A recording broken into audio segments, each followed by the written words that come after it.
Back again with Rodney's North with Ride and Reviews. Today I'm back out on the road, headed out to an OHV area to ride, but I thought it'd be a great time to just kind of do an inventory update. I haven't done one in a good while, and so I kind of want to just give you an update on what's going on, what to expect. I know a lot of people have probably put in a deposit on a vehicle and kind of wondering what the status is on it. If that's the case, I've mentioned this in the past, and I've kind of, instead of putting it in the first part of the videos, I've been doing it at the tail end of the videos, and so I wanted to kind of do it up front so you guys hear about it. I know a lot of people don't listen all the way through the video. So anyway, if you've put a deposit on one, send me your VIN number. Make sure that you're sending me the proper VIN number, and the reason I say that is that they issue a temporary VIN number in the very first, I guess, stages of the vehicle. It could be before the vehicle's built or just up until the vehicle's built. But once it's built, then it will change to the permanent VIN number. The way you know the difference is that in the last 5 digits of the VIN number, there will be a letter on a temporary VIN number where there's not on a permanent VIN number. So send me your VIN number and I'll give you an updated status on it.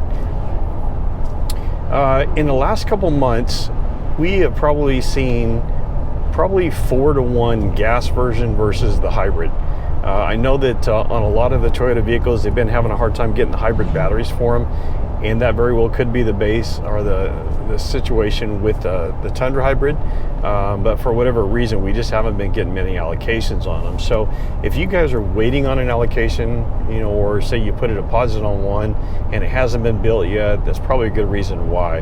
Now, I want to kind of talk about that for a moment. So there's still dealerships out there that are asking for a non-refundable deposit.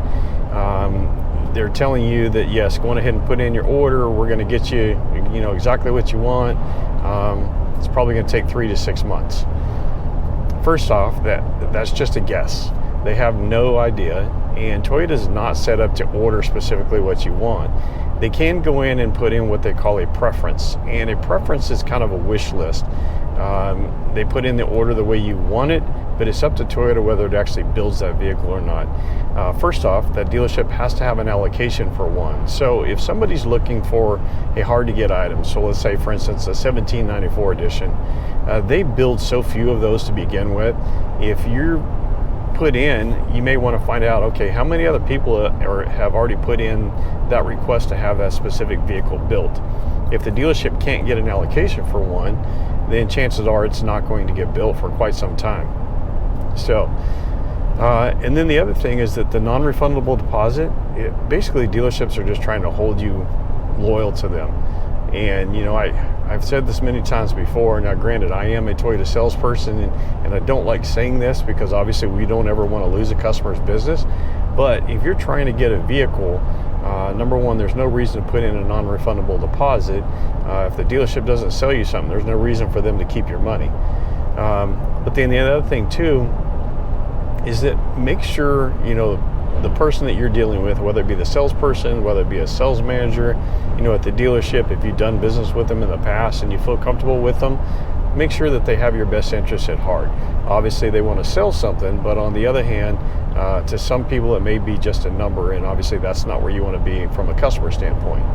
So as I mentioned, we're seeing very few hybrids. It's funny how the regions are different. So for instance, I live in Oregon, so we're in the Northwest region, but there's other regions that they may be getting only 6.5 foot beds, where at one time we were getting 5.5 foot beds. Well, now we're only getting 6.5 foot beds, and there's a shortage of the 5.5 foot beds. So I don't know that there's any real rhyme or reason other than maybe that's just what they have to build at that time. I know a supply chain issue still seems to be that it is an issue. So there's definitely long wait times for certain vehicles. Talk about a couple different things. So updates. So I had a customer, actually as a viewer, just sent me a comment the other day. In the past, I posted about having a fuel gauge.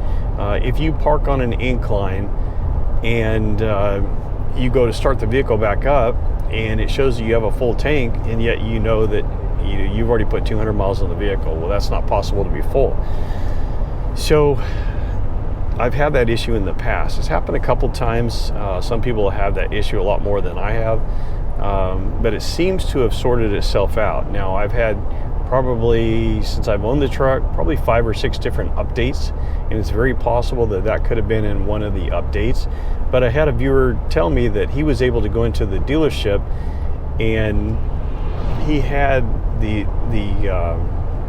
I apologize, I lost my train of thought there for a second. I can't remember the name of it, but it basically is part of the ECU that they can reprogram. Now, a lot of times, anytime I've had issues with the vehicle, I go into my service department and they're like, well, you know, what is it doing? And so when I explain what it's doing, they're like, well, we haven't seen any bulletin come out, so we don't know what to fix yet. I guess the only way to kind of get that bulletin started is to, you know, basically have them put in a case or create a case for it, and basically they contact Toyota and tell them what it's doing, and then they have their engineers figure out, you know, how do you fix the solution. So be sure and let them know that. Now, if it's an infotainment issue, that's where you want to call 1-800-GO-TOYOTA. And sorry, I'm going up in elevation, so I'm popping my ears here. But make sure that you get in there and, you know, try to get those things taken care of. Obviously, that creates cases, and it will make it much better for other people. And then eventually they'll come out with an update that it could be something where they do, you know, over air, and a lot of people won't even have to go into a dealership to have it taken care of.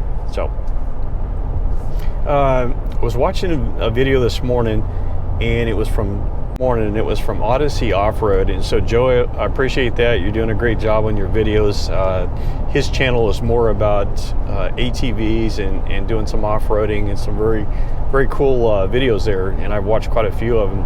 But anyway, he did a review on his Tundra that he just received, and he did on the dash, or I'm sorry, on the grill, he's got a product, and I want you to go watch the video, but basically did some coloring, some Toyota colors on the blacked out grill up front, and that really kind of set the truck out, and it's a cool thing. I hadn't seen anybody else do that yet. But the second thing he did was a screen protector for the screen. There again, go watch his video, find out what product he used and where you can get it. But the thing I wanted to mention to you is that these LED screens, and I'm speaking of the 14-inch, now the other one is the same, but the 14-inch more so, they scratch very easy. So don't use anything abrasive. Don't use a paper towel. Don't use a regular towel. You know, use something that you would clean your glasses with, and that will help protect that screen, because like I say, they do scratch very easy. So that's really about all I've got today. Just want to give you a quick update on inventory. We do have product coming in. Now, as I mentioned, I am a Toyota salesperson. In the past, it's been tough because we've always had markups on the vehicles. Well, we finally got to a point where we don't have any more markups on them. So if you're looking for a Tundra, feel free to reach out to me. Let me know what you're looking for. I may or may not have something like that coming in. The one thing I will mention is that we don't ship any vehicles. So, you know, if we can help you find something and get you a great deal on it, unfortunately, you would have to come to Oregon and pick it up. So anyway, thanks again for watching. Have a great day.